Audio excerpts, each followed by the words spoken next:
And I have the code here in my scanner, P268115, engine coolant bypass valve, circle short to barrel in this case. To protect the paint of the truck, I have put some clothing, rags, plastic bags right there because I'm gonna be standing here in this area.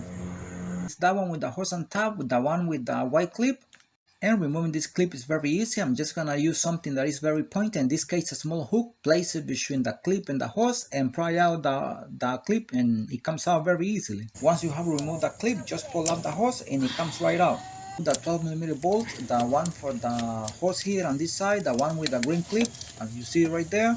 Now don't remove this hose, only unbolt it from the bottom, and then you put it aside with a piece of rope or something. Put the hose out of the way already.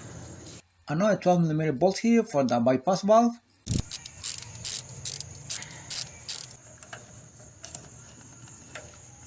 And now I can move the valve because I have unbolted already. And to remove the hose from the bypass valve, what I do is I get a small flathead screwdriver and I insert the tip of the screwdriver between the tube of the valve and the hose.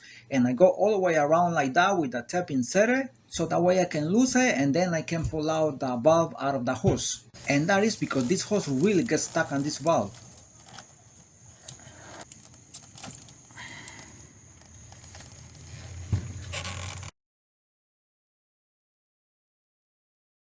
And here is the new bypass valve. This is from AutoZone aftermarket, not from the dealer. And I don't have any information on this one because they gave it to me like that. There is a box where it came, but it doesn't have too much information, so I don't have a part number in this case.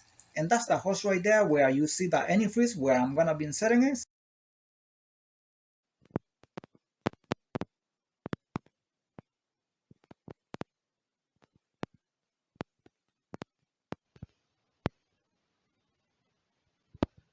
Again, 12mm bolt.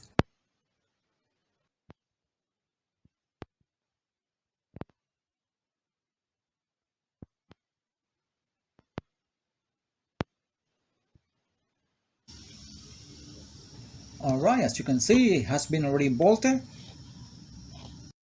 Next, I'm gonna be bolting the other hose. Again, 12mm bolt.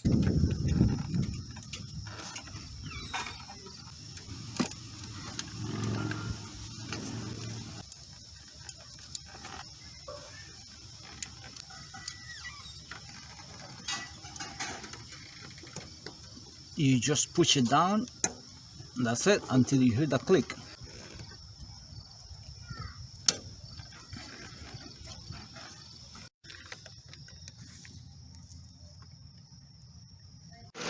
Alright, the engine up and running here, and there is no air bubbles in the cooling system. I'm gonna proceed to put the radiator cap here. And before getting this done, make sure you wait at least 40 minutes to make sure the thermostat opens and there are no cooling leaks on the floor. Last thing I do is I check the level of the antifreeze on the reservoir, and the level is good. And thank you so much for watching this video, and please stay blessed.